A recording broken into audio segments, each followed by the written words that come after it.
point. Didn't expect you to fall that far.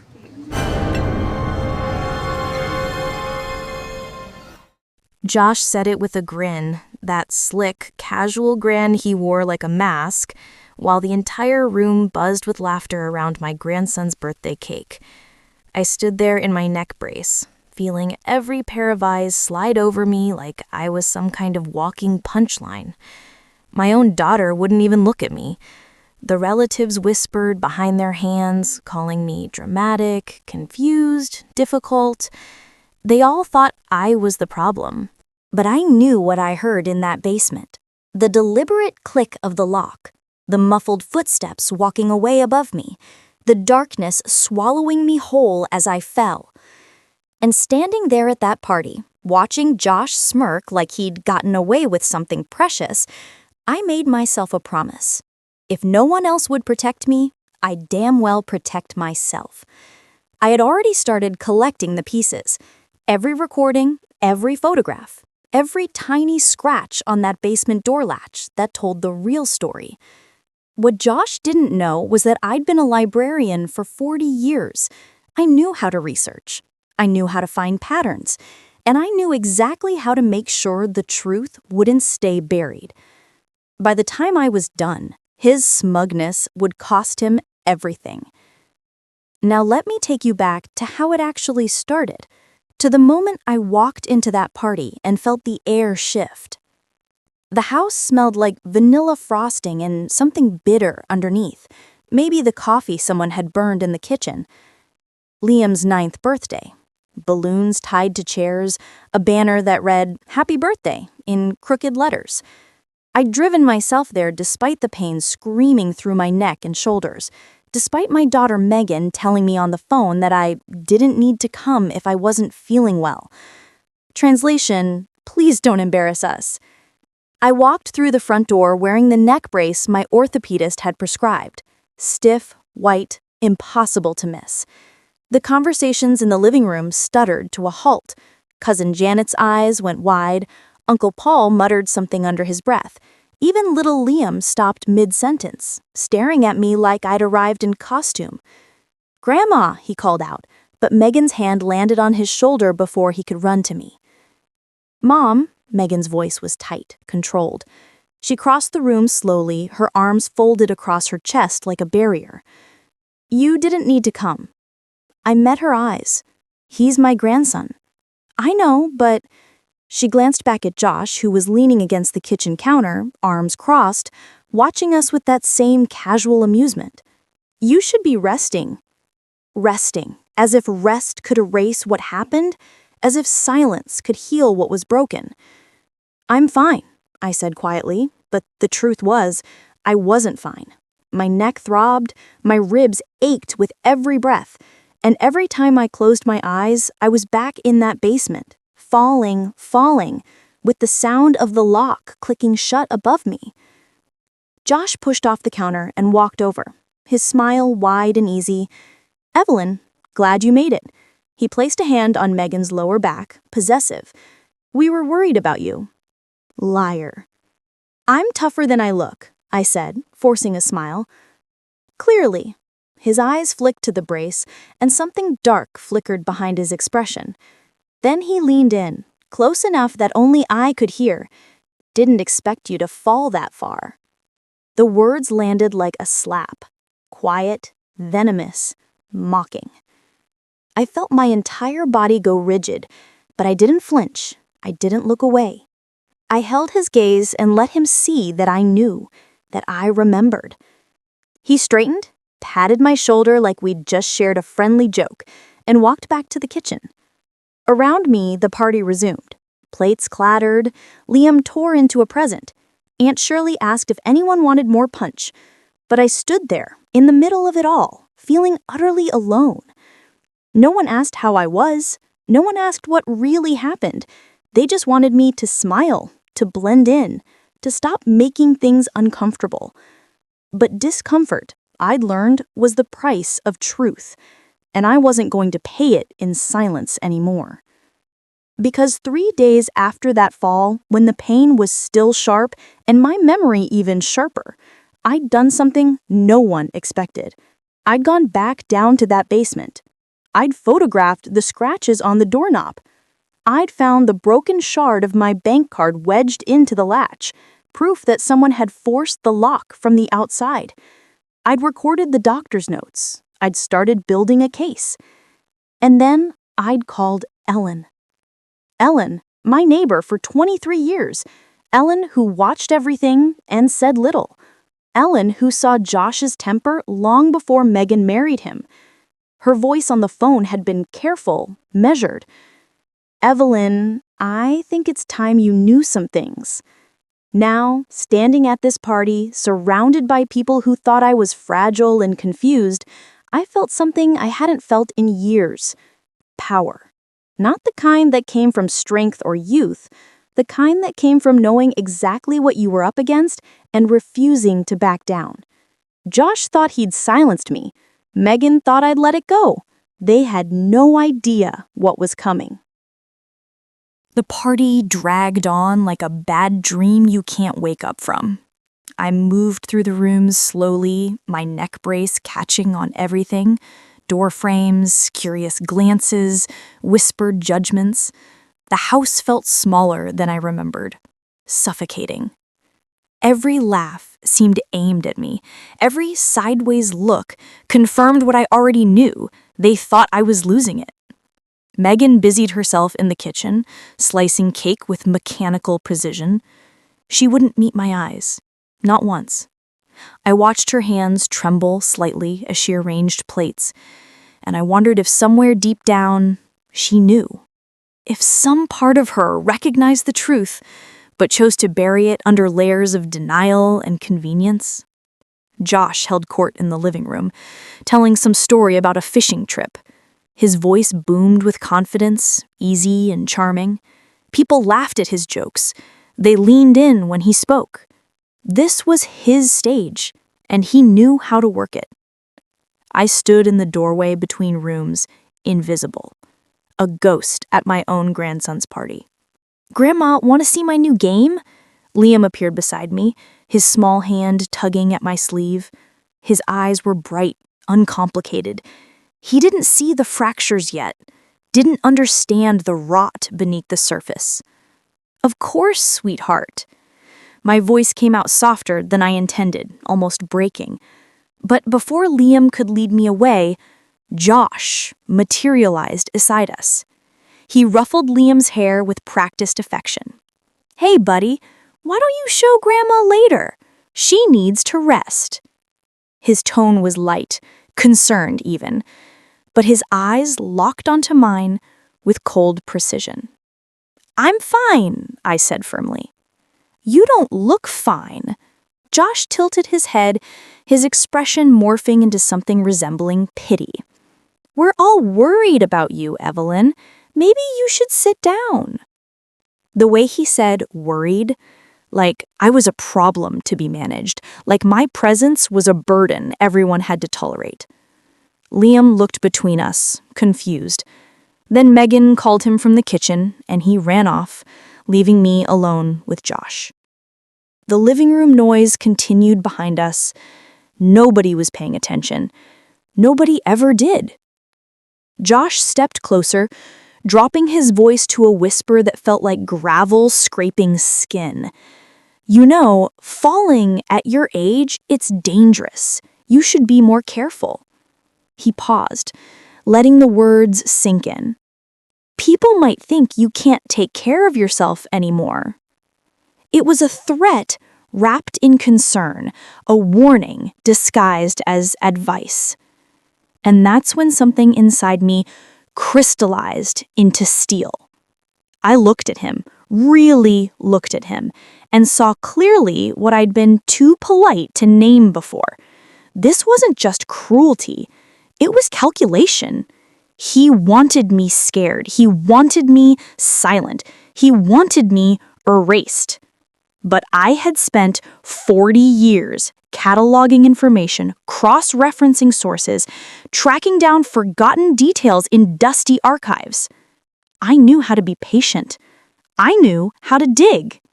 And I knew how to win.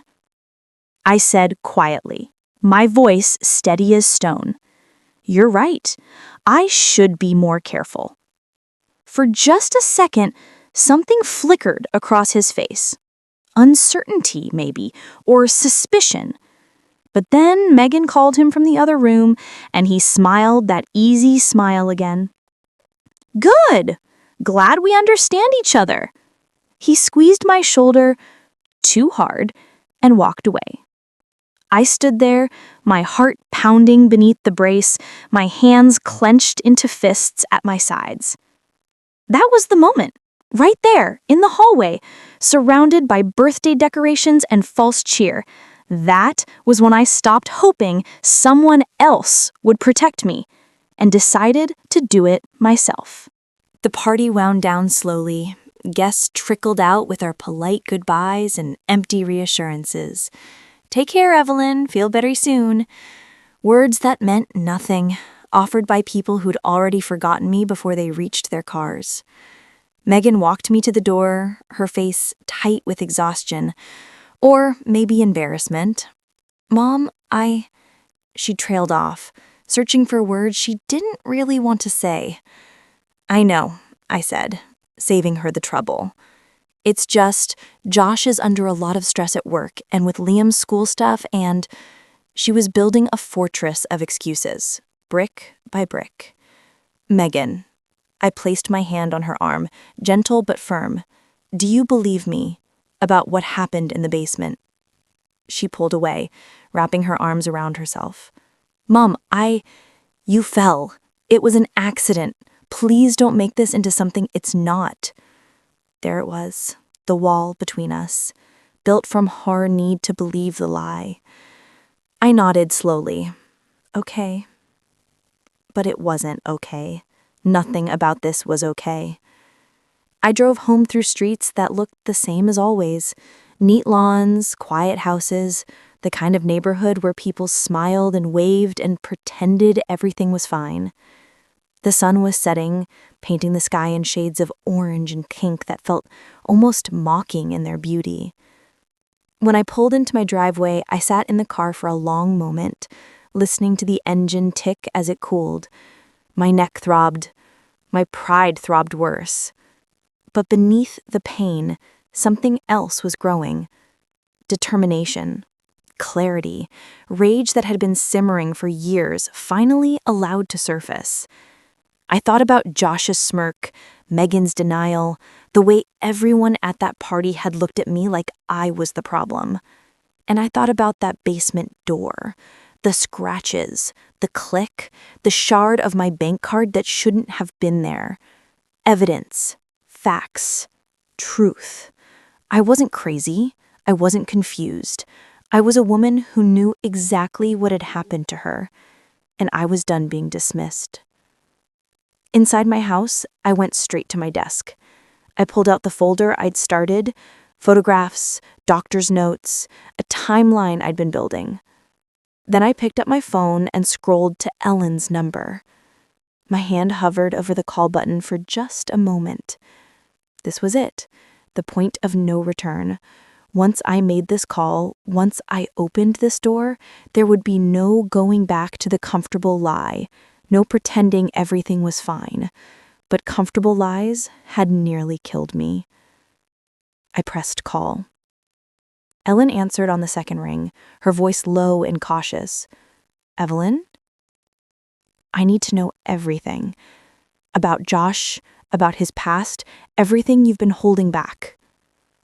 There was a long pause. I could hear her breathing on the other end, weighing her words. Finally, she spoke, her voice heavy with something that sounded like relief. Come over tomorrow. There are things you need to see. That night, I barely slept.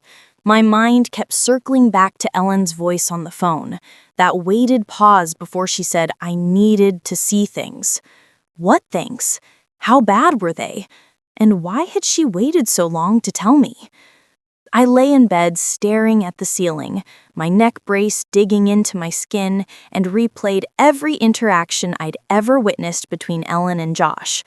The way she always kept her distance at neighborhood gatherings, how her smile would tighten when he told his loud, jovial stories. The time she'd caught my eye across the street when Josh was helping Megan load groceries, and something unspoken had passed between us. She'd known. All along, she'd known. Morning came slowly, gray light filtering through my curtains. I got up before dawn and went straight to my desk, spreading out everything I'd collected so far. The folder was thinner than I wanted, but it was a start. The photographs came first.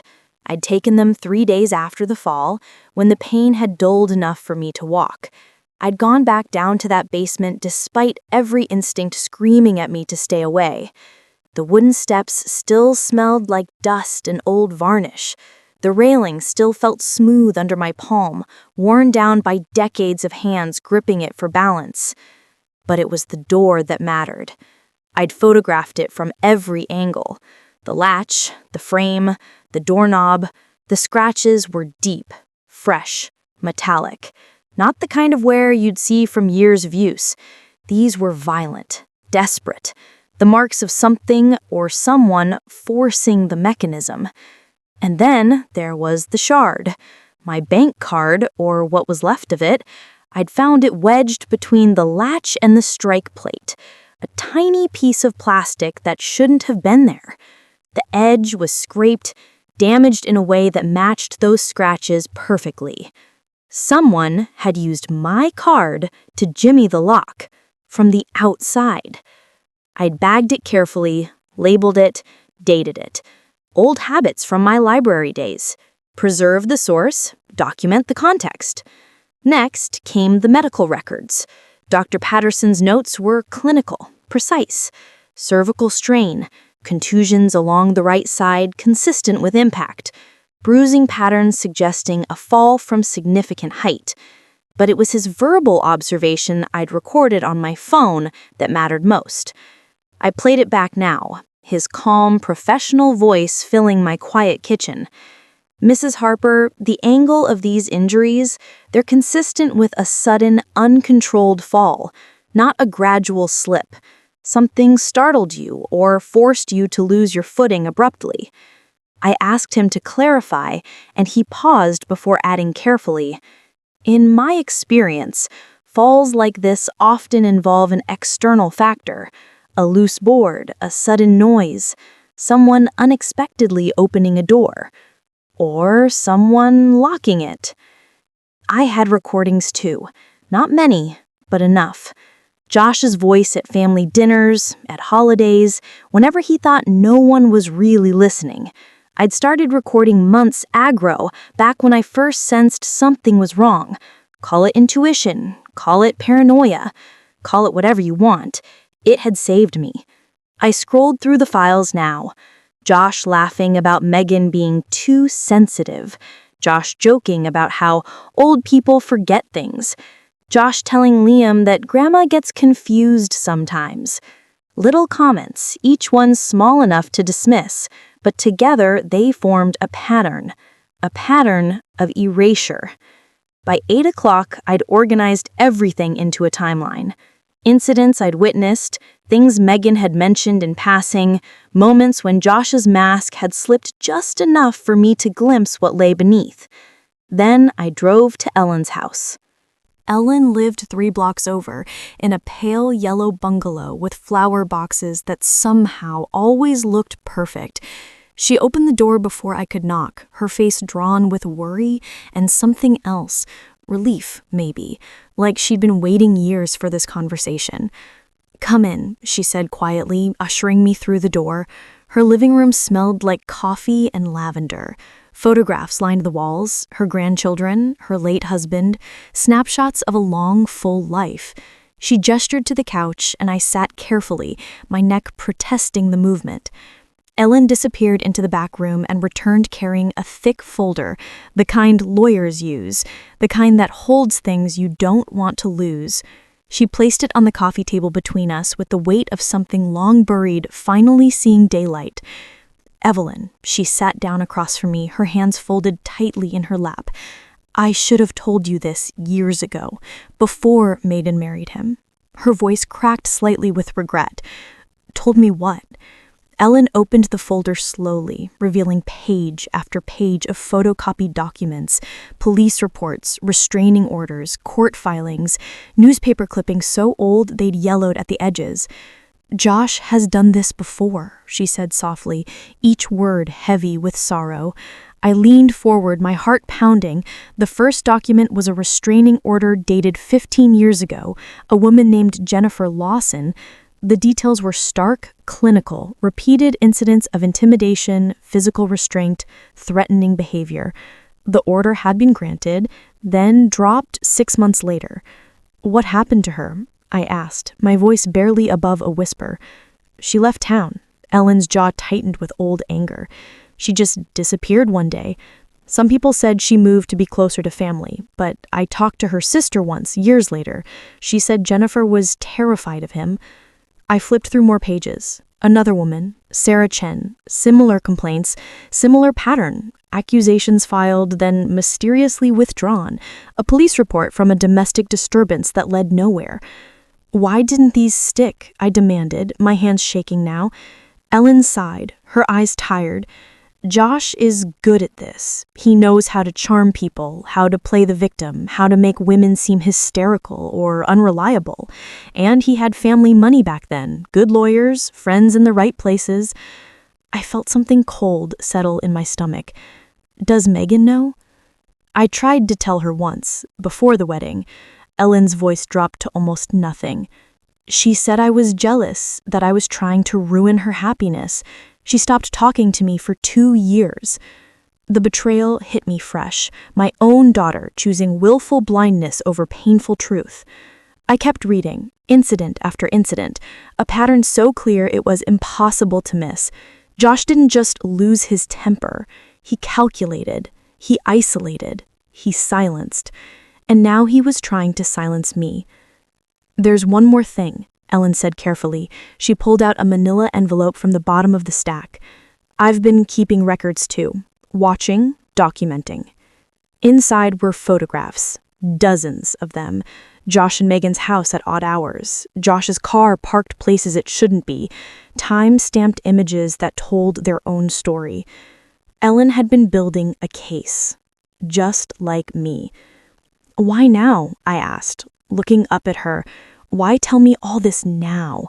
Her eyes filled with tears she refused to let fall.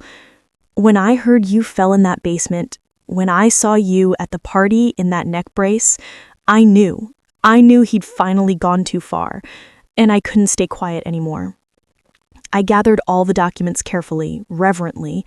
This wasn't just evidence, it was validation. Proof that I wasn't crazy, wasn't dramatic, wasn't imagining things. Josh had a history, and history had a way of repeating itself until someone stopped it. "What are you going to do?" Ellen asked quietly, watching me. I looked down at the folder in my hands, my evidence and hers, 2 timelines converging into one undeniable truth. "I'm going to make sure he can't do this to anyone else," I said firmly, my voice steady with newfound purpose. Ellen nodded slowly, something like pride flickering across her face. "Whatever you need, I'm with you." I drove home with the folder on my passenger seat, its weight somehow comforting. But as I pulled into my driveway, I noticed something that made my blood run cold. Josh's car was parked in front of my house, and he was sitting on my porch, waiting. For a moment, I just sat there in my car, engine still running, staring at Josh through the windshield. He looked casual, relaxed, one leg crossed over the other, arms draped across the back of my porch bench like he owned the place. He was wearing sunglasses despite the overcast sky, and that infuriated me more than it should have. Like he was performing even now, playing the part of the concerned son-in-law making a friendly visit. But I could see the tension in his shoulders, the way his jaw worked slightly, grinding teeth behind that easy smile.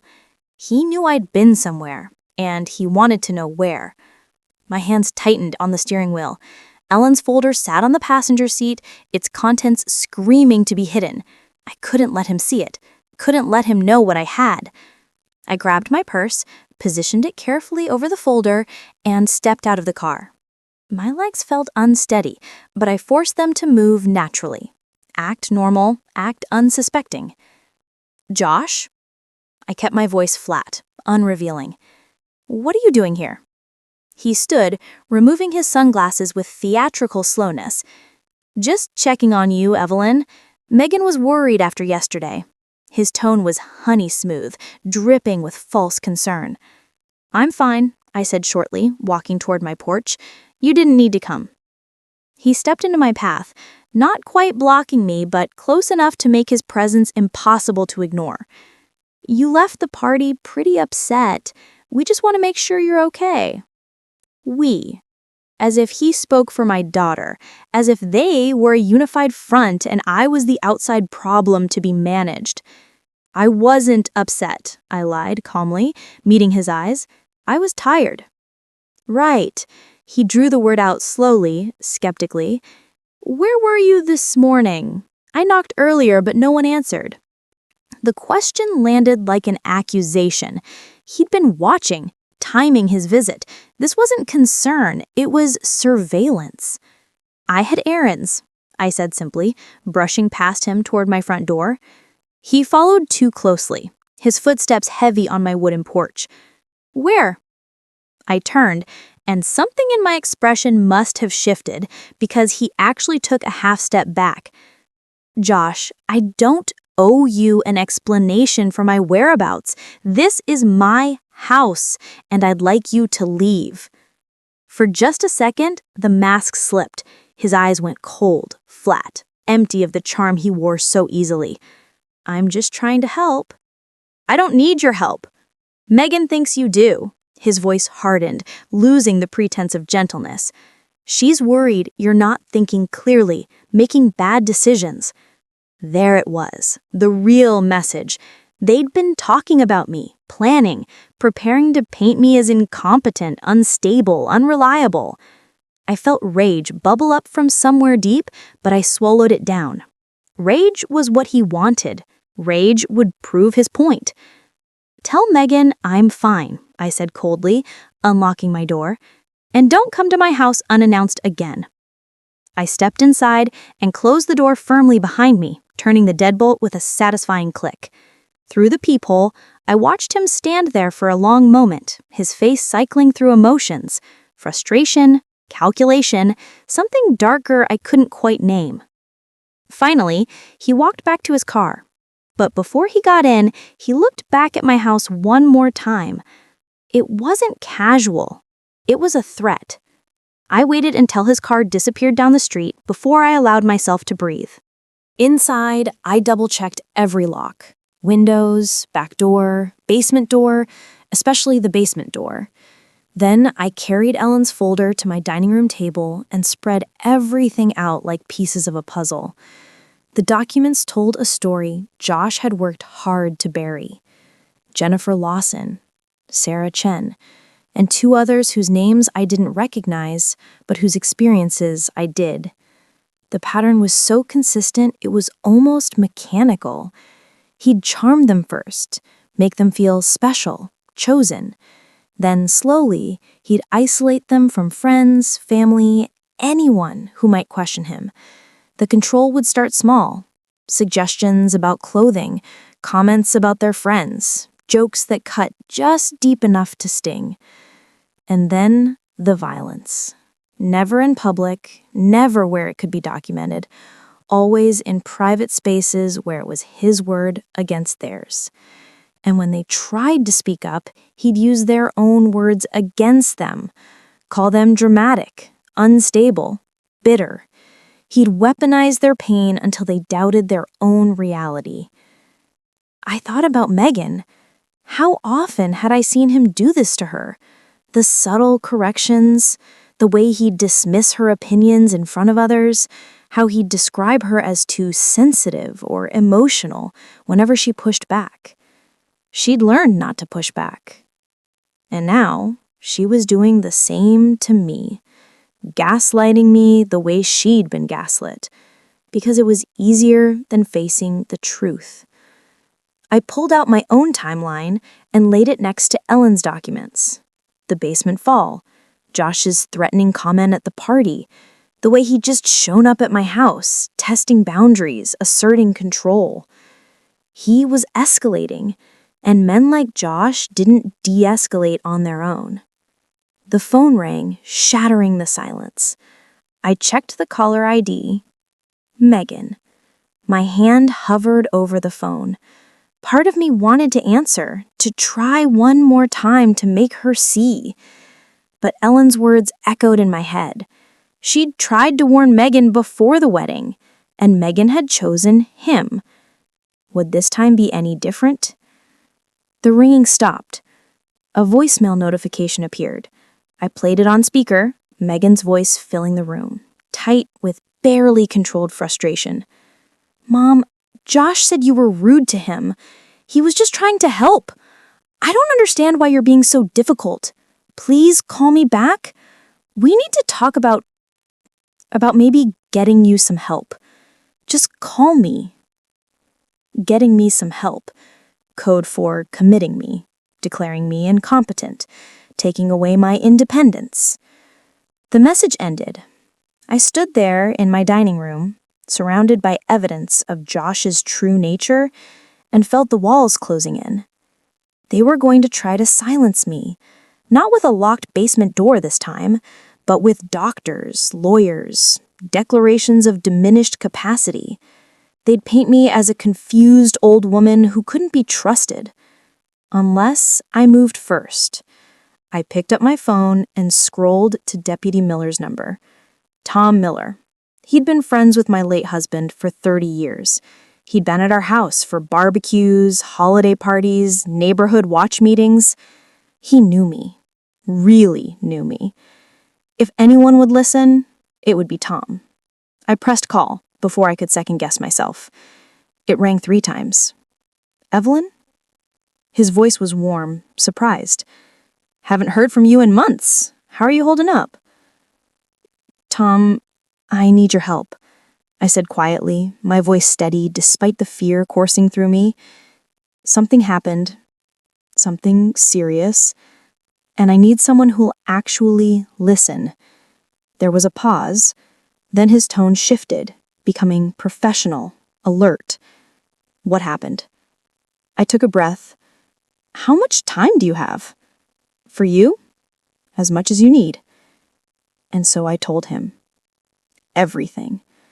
The fall, the locked door, the evidence, Josh's history that Ellen had uncovered, the way my own daughter refused to believe me, the threat of being declared incompetent. Tom listened, without interrupting. When I finished, silence stretched between us for a long moment. Evelyn, he finally said, his voice grave with concern, this is serious.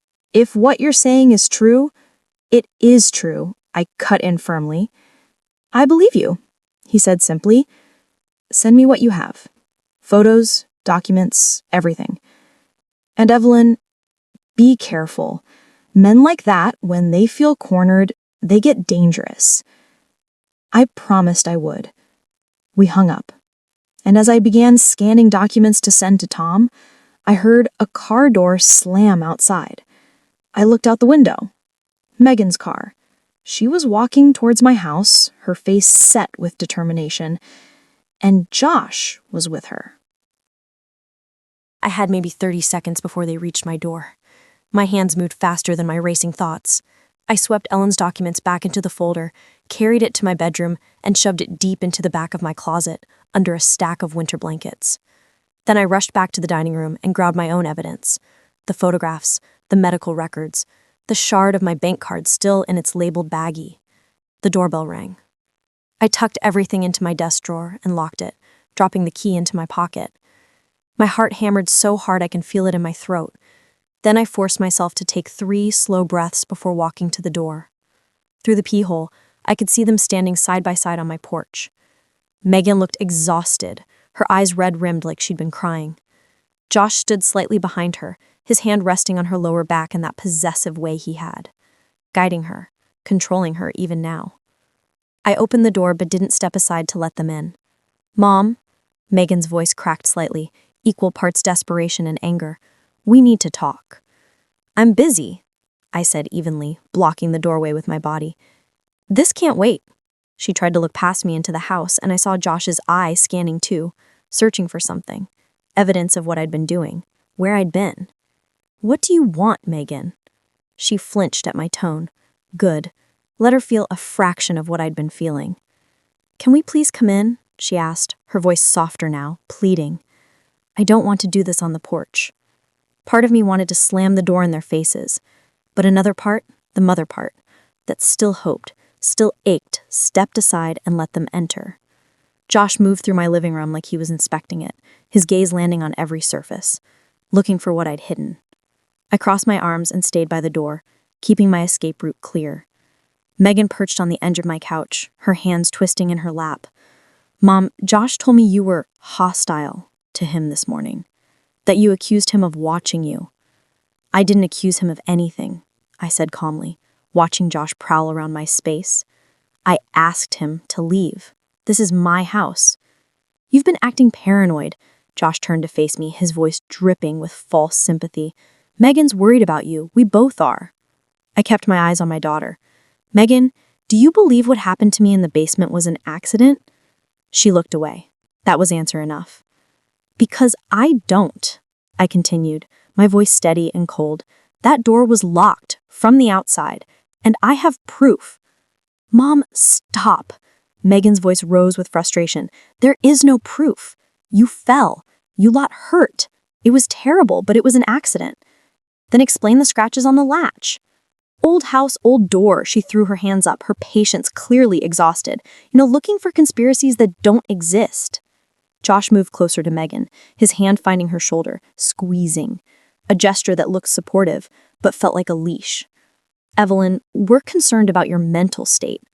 The fall was traumatic. Sometimes trauma can make us see things that aren't there.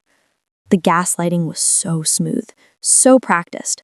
I wondered how many times he'd use these exact words on other women.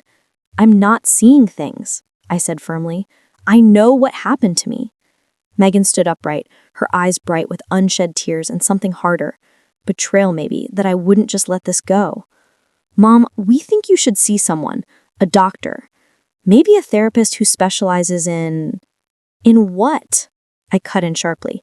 In confused old women who can't be trusted? That's not what I said, but her face flushed because it was exactly what she meant. Josh stepped forward, his voice taking on a firmer edge. We've been talking to your doctor about options. There are facilities that specialize in helping seniors who are struggling with get out. The words came out quiet but absolute. Excuse me? Get out of my house now. I moved to the door and opened it wide. Both of you. Mom, please. Megan's voice broke completely now, tears spilling over. I'm trying to help you. I'm trying to protect you. Protect me? I laughed, and it sounded bitter even to my own ears. You're not protecting me, Megan. You're protecting him. She recoiled like I'd slapped her. That's not fair, isn't it? I looked at Josh, who stood there with his mask finally slipping, anger flickering across his features. How much do you know about your husband's past relationships? Megan's face went pale. What are you talking about? Mom, don't. Josh's voice went cold, dangerous. Don't do this. But I'd gone too far to stop now. Jennifer Lawson, Sarah Chen, should I keep going? The silence that fell was deafening. Megan looked between us, confusion and dawning horror warring on her face. Who are they? Women your husband hurt, I said quietly. Women who filed police reports, restraining orders. Women who disappeared rather than keep fighting him. That's, Josh's voice rose, then caught, controlled.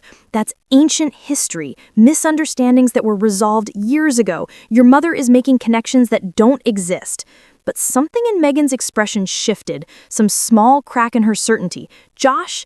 It was nothing, he said quickly, turning to her with that practiced sincerity. Exes who couldn't handle the breakup, you know how it is. Do you see what he just did? Turned their pain into pettiness, made their trauma about his convenience. Megan stood frozen, torn between the man she'd chosen and the truth she didn't want to face. I pressed the advantage. There's a whole file of documents, court records, police reports. I can show you everything. Stop it! Megan's voice cracked like breaking glass. Just stop, Mom. I can't do this. Josh would never. He's not. But she couldn't finish the sentence, couldn't say the lie out loud. Josh's jaw clenched, his control fracturing. "Evelyn, if you keep spreading these lies, there will be consequences. Legal consequences." "Are you threatening me?"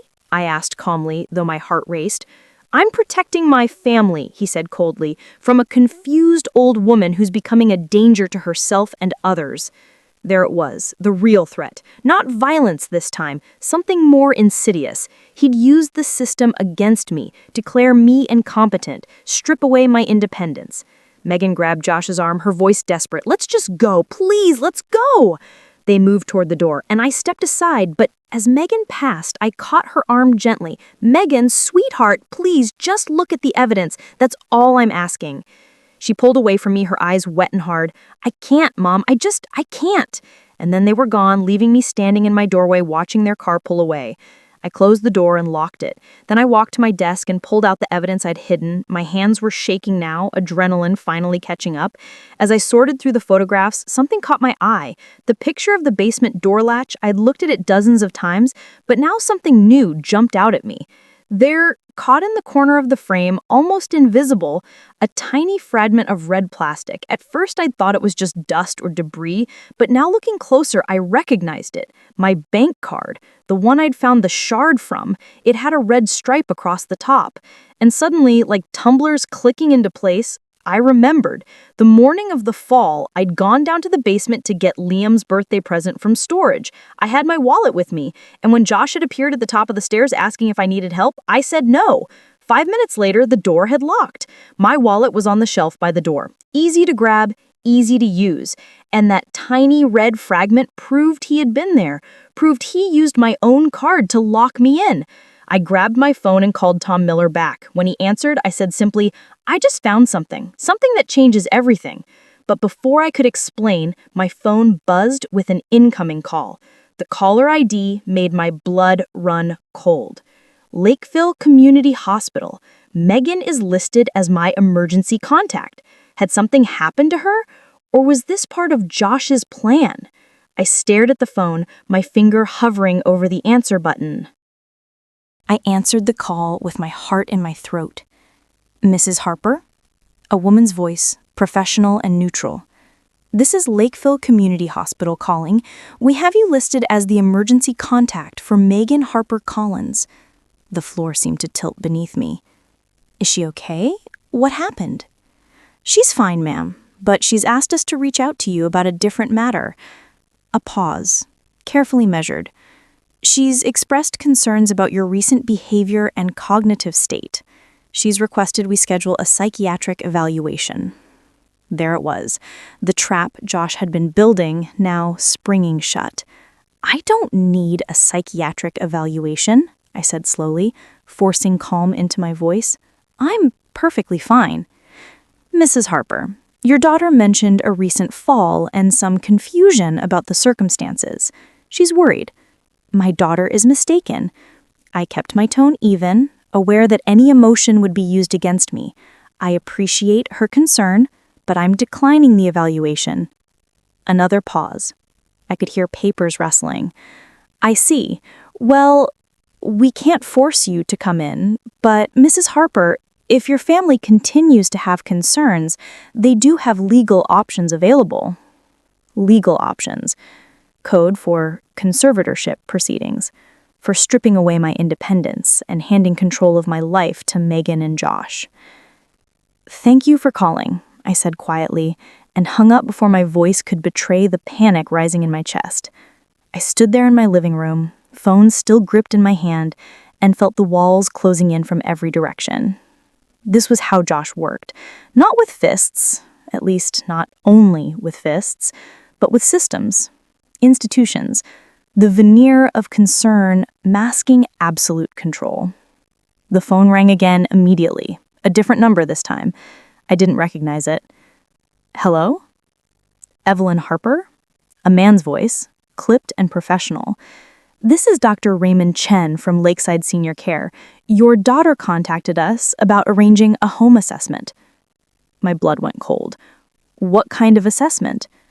"Just a standard evaluation of your living situation, making sure you're safe, managing daily tasks appropriately. Your daughter expressed concerns that you might need additional support. Additional support. Another euphemism. What they meant was supervision, monitoring. The first step toward declaring me incapable of independent living.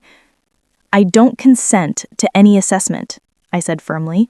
Please remove my information from your files. Mrs. Harper, I understand this can feel invasive, but remove my information, I repeated, and ended the call. Within an hour, 3 more calls came. A social worker, a law office specializing in elder care, a facility administrator asking about respite care options. Each one, delicately worded, superficially compassionate, but carrying the same underlying message. They were building a case, documenting my refusal of help, creating a paper trail that painted me as stubborn, irrational, declining. Josh was moving fast, faster than I had expected. I forwarded every voicemail to Tom Miller with a simple text, "This is what I'm dealing with." He called back within minutes, his voice tight with barely controlled anger. "Evelyn, this is coordinated. Someone's making a lot of calls very quickly." "Josh," I said simply. "Can you prove it?" "Not yet, but it's him." Tom was quiet for a moment. "Listen to me carefully. Don't engage with any of these people. Don't sign anything. Don't consent to any evaluations or visits. And document everything. Every call, every contact, timestamps, names, what they said." "I am." "Good." He paused. "I'm expediting my review of the evidence you sent. The photos, the medical records, the documents from your neighbor. This is looking stronger than I initially thought." Relief flooded through me. "So you believe me?" "I believe the evidence," he said carefully, "which is what matters in court." Court. The word hung in the air between us, heavy with implication. "Tom, they're trying to have me declared incompetent." "I know, which is why we need to move first. I'm going to need you to come down to the station tomorrow. Official statement on the record. Can you do that?" "Yes." "Bring everything, every piece of evidence. And Evelyn, watch your back. I mean that, literally." After we hung up, I stood at my kitchen window watching the street. The afternoon sun cast long shadows across lawns, and everything looked so normal. Neighbors walking dogs, kids riding bikes. The illusion of safety in a place that felt increasingly hostile. My phone buzzed with a text. Megan. "Mom, I'm sorry about the hospital call, but you're scaring me. Please just let the doctor see you, for Liam's sake, if not mine." For Liam's sake, using my grandson as leverage. I felt something inside me harden further. I didn't respond. Another text, this one from a number I didn't recognize. "Mrs. Harper, this is Janet from the community center. Several members have expressed concerns about your recent behavior at events. We'd like to discuss this with you. Please call." I stared at the message, feeling the net tighten. Josh was poisoning every well, turning the community against me, making sure that when the legal proceedings started, I'd have no allies, no one to vouch for my sanity or competence, except Ellen and Tom and the evidence I'd collected. That night, I barely slept. Every sound made me jump. Every car passing on the street felt like a threat. I kept getting up to check the locks, to peer out windows, to make sure no one was watching. At 3 a.m, I heard it. A car engine idling outside my house. I crept to the window and looked out carefully, staying behind the curtain. Josh's car. Parked 3 houses down, headlights off, but I could see the faint glow of a phone screen inside. He was watching, making sure he knew he was watching. I grabbed my phone and took a photo, timestamped and geotagged. Evidence. Always evidence. The car finally pulled away around 4 a.m. I sat on my couch until sunrise, too wired to sleep, going over every piece of my case. The photographs, the medical notes, Alan's documents, the red plastic fragment from my bank card. When morning came, I made coffee with shaking hands and checked my email. 17 new messages, all from people I barely knew. Neighbors, community members, even my old book club. Each one expressing concern, suggesting I get help, mentioning they'd heard I was struggling. The whisper campaign was in full effect. I was getting dressed for my meeting with Tom when the doorbell rang. I checked the peephole and felt my stomach drop. 2 people stood on my porch, a woman in a blazer holding a clipboard, a man in khakis with an official-looking badge clipped to his belt. The woman smiled at the door. Professional, practiced. "Mrs. Harper, we're from Adult Protective Services.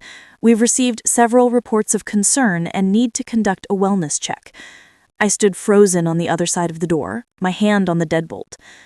This was it. The moment Josh had been orchestrating. If I let them in, they'd find reasons to escalate.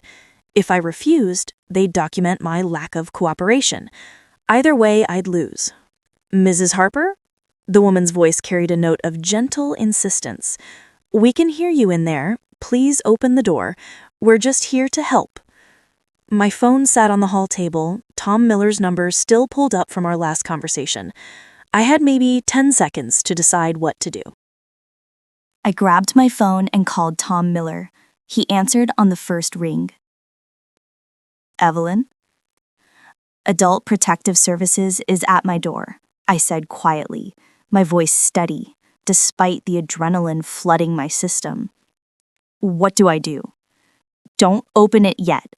His tone shifted immediately, sharp and focused. "Ask to see their credentials through the window, get names and badge numbers. Then tell them you're calling your attorney and ask them to wait." "I don't have an attorney. You have me. Put me on speaker and open the door." I took a breath, switched the phone to speaker, and unlocked the deadbolt. The woman's professional smile brightened as the door swung open, but it faltered slightly when she saw the phone in my hand. "Mrs. Harper, thank you for..." "Deputy Tom Miller, Hennepin County Sheriff's Office. To whom am I speaking?" The woman's eyes whitened slightly. "This is Sarah Chen from Adult Protective Services. We're here on a wellness check, not a law enforcement matter." Mrs. Harper is a personal friend and a citizen I've known for over 30 years. Any concerns about her well-being should have been coordinated from proper channels. What reports have you received? Sarah Chen glanced at her clipboard, suddenly less certain. Multiple calls from family and community members expressing concern about cognitive decline, confusion, possible self-neglect. From whom specifically? I'm not at liberty to.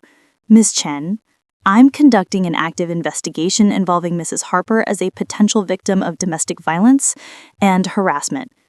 If the reports you received came from the suspected perpetrator or his associates, you're being used as a tool of intimidation. The color drained from Sarah Chen's face. Her partner shifted uncomfortably.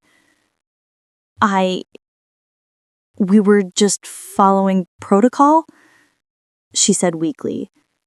And now you're aware of the larger context. I suggest you document this conversation and close this case pending the outcome of my investigation. Mrs. Harper is lucid, competent, and cooperative with law enforcement. Any further harassment will be treated as obstruction. Sarah Chen nodded slowly, making notes. We'll file a report and close the case. Mrs. Harper, I apologize for any distress. Thank you, I said quietly, though gratitude wasn't the right word. Relief, maybe. Vindication. Proof that I wasn't crazy, not alone. They left. I closed the door and leaned against it, suddenly exhausted. You still there? Tom asked.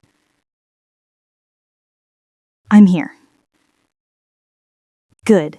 Now listen, we're moving up your statement. Can you come to the station in 2 hours? Yes. Bring everything. I'm also bringing in Ellen as a witness. And Evelyn, I'm issuing a restraining order against Josh. Temporary, pending investigation. It'll be served this afternoon. The words landed like a punch, exhilarating and terrifying all at once. This was real. This was happening. What if Megan... Let me worry about Megan, Tom said gently. You focus on yourself right now, on your safety. That's all that matters. 2 hours later, I sat in a small interview room at the sheriff's station, surrounded by everything I'd collected. Tom sat across from me, another deputy beside him operating a recording device. "This is an official statement," Tom began, his voice formal now. "Please state your name for the record." "Evelyn Margaret Harper." "And, Mrs. Harper, you've come forward with allegations of assault and false imprisonment. Can you walk us through the incident?" I told them everything. The basement, the fall, the locked door, the click that still haunted my sleep. I showed them the photographs, the medical records, the scratched latch, the red plastic fragment from my bank card. Tom asked questions, precise and thorough. The other deputy took notes. The recording device hummed quietly between us. Then Ellen arrived, and she told them about Josh's history, the restraining orders, the pattern of abuse, the women who'd disappeared from Lakeville rather than continue fighting him. By the time we finished, 3 hours had passed. I felt wrung out, empty. Tom walked me to my car, his hand light on my elbow. "You did good in there. What happens now?" "Now we serve the restraining order, and we wait for Josh's response." He paused. "Evelyn, he's going to fight this. Hard. You need to be prepared." "I am prepared," I said quietly. But I wasn't prepared for what came next. That evening, my phone exploded with messages. Megan called 7 times. I let every call go to voicemail. I couldn't hear her defend him again, couldn't stomach another round of gaslighting disguised as concern. Then the texts started. Not from Megan, from neighbors, community members, people I'd known for decades. "Can't believe you'd do this to your own family. Josh is such a good man. This is cruel. You're tearing that family apart." Each message felt like a small cut. Painful. Personal. Proof that Josh's whisper campaign had worked. I turned my phone off and sat in the gathering darkness of my living room, feeling utterly alone. A knock at the door made me jump. I checked the peephole, half expecting Josh, despite the restraining order. It was Ellen. She held a casserole dish and wore an expression of fierce determination. "You're not going through this alone," she said simply when I opened the door. We ate in silence at my kitchen table. 2 old women who'd seen too much and stayed quiet too long. But not anymore. "What if I lose?" I finally asked. "What if the court doesn't believe me?" Ellen set down her fork and looked at me with steel in her eyes. "Then we fight harder. But Evelyn, you've already won the part that matters. You refused to be silenced. You refused to disappear." The words settled over me like a blanket. Not warm exactly, but solid, real. My phone, still off, sat on the counter. I didn't need to turn it on to know what was waiting. More accusations, more isolation, more attempts to paint me as the villain in my own story. But tomorrow I'd go back to the station. Tomorrow I'd keep building the case. Tomorrow I'd keep fighting. Ellen squeezed my hand across the table. "Whatever happens, you're not alone." I squeezed back, grateful beyond words. We were washing dishes when I heard it. A car engine outside. Familiar. Wrong. I moved to the window and felt my blood freeze. Josh's car, parked directly in front of my house. Headlights on. Engine running. He was inside, staring at my front door. "He's not supposed to be here," I whispered. "The restraining order." "Call Tom," Ellen said urgently. "Now." I grabbed my phone with shaking hands and turned it on. It took forever to boot up. The car outside didn't move. Josh didn't move. Finally, the screen lit up. 17 missed calls, 10 voicemails, and 1 text message from a number I didn't recognize. "You made a mistake, Evelyn. A big one. time to fix it.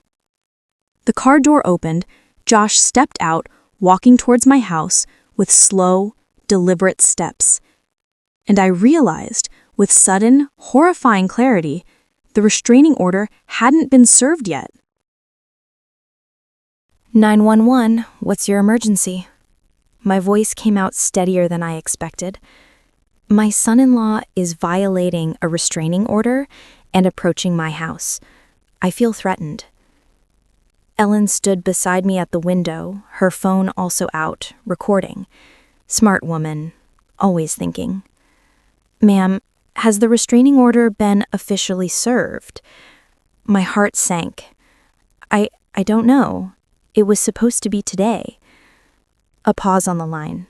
What's the address? I gave it to her, watching Josh climb my porch steps. He moved slowly, deliberately, testing, seeing if I'd really called for help or if I was bluffing. Units are dispatched, stay inside, don't open the door, stay on the line with me. Josh knocked. 3 hard raps that echoed through my quiet house. Evelyn, I know you're in there. His voice was calm, reasonable, the same tone he'd used at the birthday party. We need to talk, face to face, like adults. I said nothing. Ellen's hand found mine, squeezing tight. Come on, Evelyn, don't be dramatic. Another knock, harder this time. You're making a fool of yourself. Megan's devastated. Liam's asking why Grandma is trying to hurt Daddy. Is this really what you want? Using my grandson as a weapon. Of course he was. The 911 operator's voice came through my phone, steady and grounding. Mrs. Harper, units are 3 minutes away. Just stay quiet, don't engage. But Josh wasn't finished. I tried to be patient, tried to be understanding, but you've gone too far. Filing false reports, dragging Ellen into your delusions. You're sick, Evelyn. And if you don't drop this right now, I'll make sure everyone knows just how sick you really are. There it was. The real Josh. Not charming, not concerned, just cold, calculated threat. I've got lawyers ready, he continued, his voice rising slightly. Doctors who will testify you're mentally unfit. By the time I'm done, you'll be in a facility and Megan will have full conservatorship. You'll never see Liam again. Ellen's grip tightened on my hand. I could see her jaw working, rage barely contained. In the distance, sirens, faint but growing closer. Josh heard them too. His voice changed, quickening. Last chance, Evelyn. Open the door, we can fix this. Just you and me. We'll tell them it was a misunderstanding, that you're confused but getting help. Everyone wins. The sirens grew louder. Evelyn. Josh pounded on the door now, the mask completely gone. Open this door right now, or I swear to God. Red and blue lights washed across my living room walls. Car doors slammed, heavy footsteps on my walkway. Sir, step away from the door. A voice I recognized, Tom Miller. Through the peephole, I watched Josh's face transform. The rage melted away, replaced by confused concern. Oscar-worthy performance. Officer, thank God you're here. My mother-in-law, she called me, sounded confused, scared. I came to check on her, and she won't answer the door. I'm worried she might hurt herself. Step away from the door, Tom repeated, firmer this time. Now. Josh complied, hands raised in innocent surrender. I'm just trying to help family. I opened the door. Tom stood on my porch with 2 other deputies. His eyes met mine briefly, and I saw recognition there. Belief. Mrs. Harper, are you all right? He asked, formally, officially. I'm fine, Deputy. Thank you for responding so quickly. Tom turned to Josh, pulling papers from his jacket. Joshua Collins, I'm serving you with a temporary restraining order filed by Evelyn Harper. You're to have no contact with Mrs. Harper. No calls, texts, emails, or physical proximity within 500 feet. Josh's face went pale, then flushed red. You can't. I can and am. Tom's voice was granite. Additionally, you're under arrest for violating the peace and criminal harassment. You have the right to remain silent. The words washed over me like rain. Sweet, cleansing rain. Josh's eyes locked on mine as Tom cuffed his wrists. For just a moment, I saw real fear there. The fear of a man who'd finally been caught, who'd miscalculated, who'd pushed too hard and lost. "You'll regret this," he hissed at me as the deputies led him away. "Megan will never forgive you. You're destroying your own family." But I wasn't destroying anything. I was finally protecting it. The house felt different after they left. Quieter. Not empty. Liberated. Ellen made tea while I gave my statement to the remaining deputy. Everything documented, everything official. Everything real.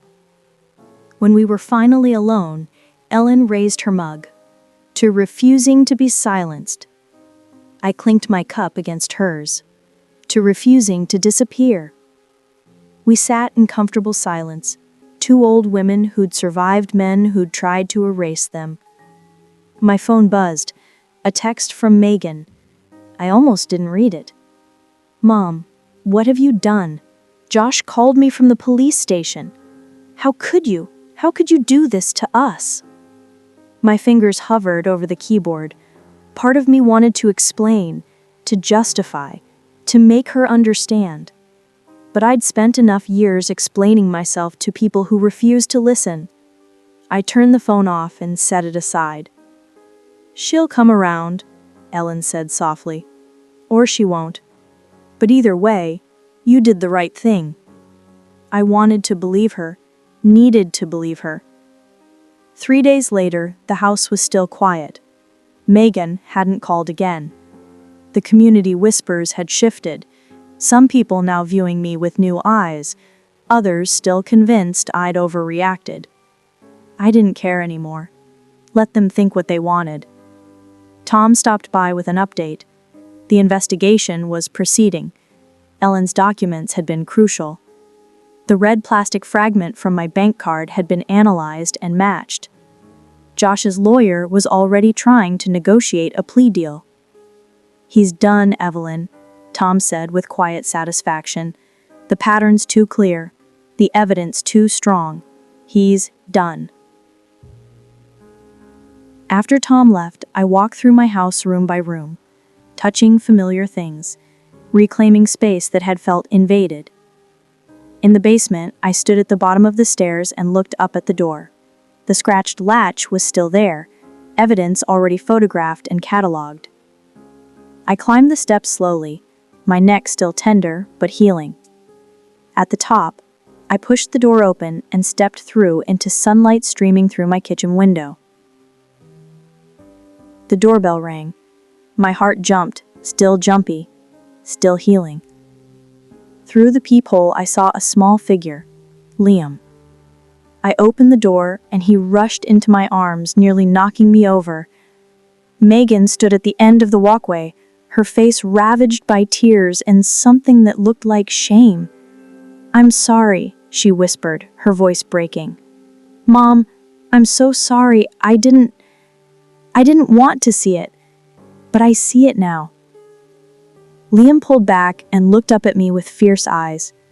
"Grandma, I believe you. I always believed you." And just like that, the hollow place inside me filled. Not completely. Wounds this deep take time, but enough. Enough to know I'd survived. Not just the fall, not just the dismissal, not just the lies. I'd survived being erased, and I'd come back stronger. Megan took a tentative step forward. Can we talk?" I looked at my daughter, really looked at her, and saw not the woman who'd betrayed me, but the woman who'd been betrayed herself, who'd chosen blindness because seeing was too painful. "Yes," I said simply, "we can talk." That evening, sitting in my living room with my daughter and grandson, I felt something I hadn't felt in months. Peace. Not the absence of pain, not the erasure of what had happened, but the deep, bone-certain knowledge that I had stood up for myself when no one else would, that I had refused to be silenced, that I had climbed out of that basement darkness into the light. And as the sun set over Lakeville, painting the sky in shades of gold and amber, I understood something fundamental. Dignity isn't something others give you. It's something you reclaim, one painful step at a time, until you're standing on solid ground again. And I was standing.